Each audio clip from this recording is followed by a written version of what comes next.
ఇప్పుడు పశ్చిమ బెంగాల్లో హిందువులు గెలవడానికి పశ్చిమ బెంగాల్లో బీజేపీ గెలవడానికి ప్రధాన కారణం హిందువులందరూ ఏకంగా ఓట్లేశారు. కానీ ముస్లిం ఓట్లు ఏమయ్యాయి? మరి ముస్లిం ప్రాంతాల్లో అంటే ముస్లింలు మెజారిటీగా ఉన్నటువంటి ప్రాంతాల్లో మరి టీఎంసీ గెలవాలి కదా. టీఎంసీ అక్కడ ఎందుకు ఓడిపోయింది అంటే ముస్లింలందరూ అందులో సగం మంది బీజేపీకి ఓట్లు వేశారు అనుకుంటారు మీరు. కానీ బీజేపీకి ముస్లిం ఓట్లు ఎక్కడా పడలేదు.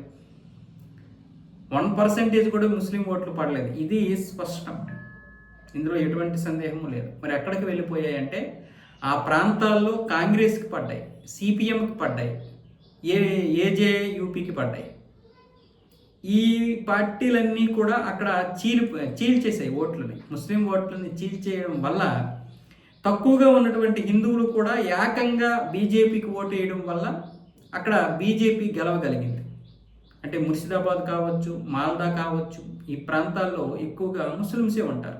అక్కడ తెలివిగా బీజేపీ ఏం చేసింది, హిందువులందరినీ కూడా ఒక్కవైపు తీసుకురాగలిగింది, యూనిటీగా తీసుకురాగలిగింది. ఇక్కడ సిపిఎం వాళ్ళు హిందువుల్ని ఏమార్చడానికి ప్రయత్నం చేసిన గత 2 సంవత్సరాలుగా పార్లమెంటు ఎన్నికలు అయిపోయినప్పటి నుంచి కూడా ఇక్కడ బీజేపీ నాయకులు మొదటి నుంచి పక్క ప్లాన్ తోటే, ఈ రోజు ఫలితాల కోసమే ప్లాన్తో వాళ్ళందరినీ కూడా యూనిటీగా తీసుకురావడానికి ప్రయత్నాలు చేశారు. అది బాగా సక్సెస్ అయింది. ఇక్కడ ఎలాగో టీఎంసీ మీద వ్యతిరేకత వచ్చింది. పరిపాలనా పరంగా 3 దఫాలుగా ఆవిడ పరిపాలించడం వల్ల ఈసారి కాంగ్రెస్కి ఓటేద్దామని వీళ్ళు అనుకున్నారు. ఎవరో ముస్లిమ్స్ కాంగ్రెస్కి అందరం ఓటేస్తున్నామేమో అనుకున్నారు. కాంగ్రెస్కి ఒకవేళ ఓటేసి గెలిచినా అప్పుడు అది టీఎంసీకి లాభం. కాంగ్రెస్ స్థానాలు వచ్చినా టీఎంసీ స్థానాలు వచ్చినా వాళ్ళే పార్టీ ప్రభుత్వాన్ని ఏర్పాటు చేసేవాళ్ళు. కానీ ఇక్కడ కుదరలేదు. ఇక్కడ కూడా దగ్గర 8 లక్షల ఓట్లను ఈసీ తొలగించేసింది మాల్డా, ముర్షిదాబాదు ప్రాంతాల్లో. అందులో కూడా చాలా వరకు మమతా బేగానికి చెందినటువంటి ఓట్లే.